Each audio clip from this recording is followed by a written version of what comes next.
Hello mga ka-farmer, magandang hapon, umuulang hapon sa inyo.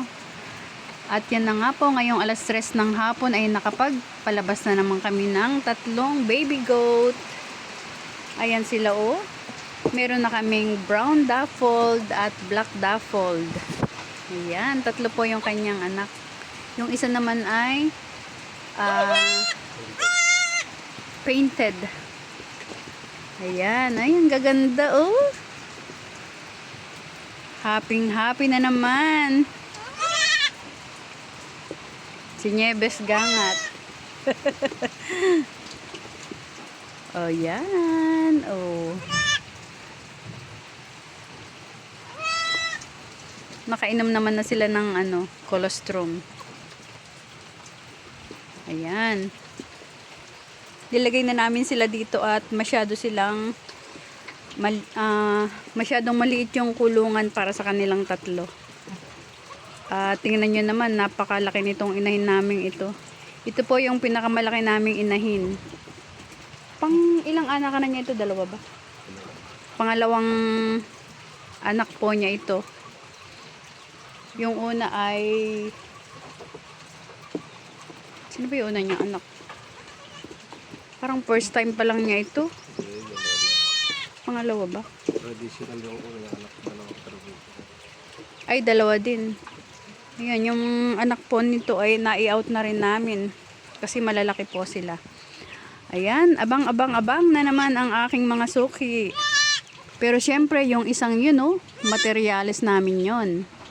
Pamalit sa aming mga back. Oh, naligaw ka na. Ayan. Nakakatuwa naman. Kahit umuulan sa labas. Ayan. Buhay ng farmer. Kahit maulan, nandito pa rin. Para sa mga alaga.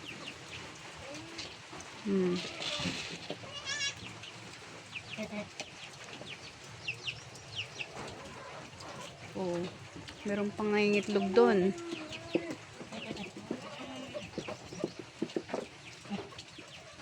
Ito po yung kulungan namin dati ng mga manok.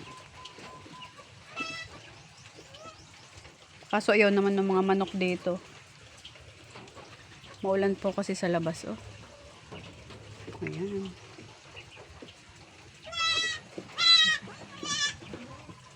Nakakatuwa naman silang tingnan, oh. Ang gaganda.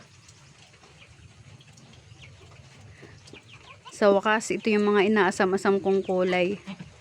Pag nanonood ako ng mga vlog ng mga mag-aalaga ng kambing. Ayan oh, lalo na yung ganong kulay oh, brown daffold. At syempre yung black oh. Gaganda.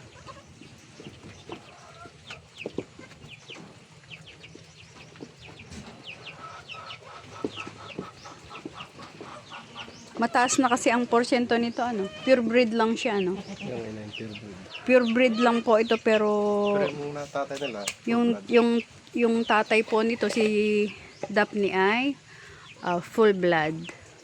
saka yun po sa kanya full blood. Plus yung back na sa kanya ay full blood din. Kaya yun yung mga kinalabasan oh, mga magaganda. Oh, materyales. Ayan. Medyo okay naman na sila dito. Nilatagan namin ni Mister ng mga slab dito.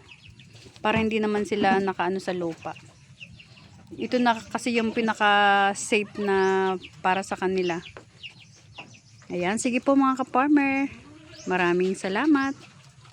Hanggang sa susunod.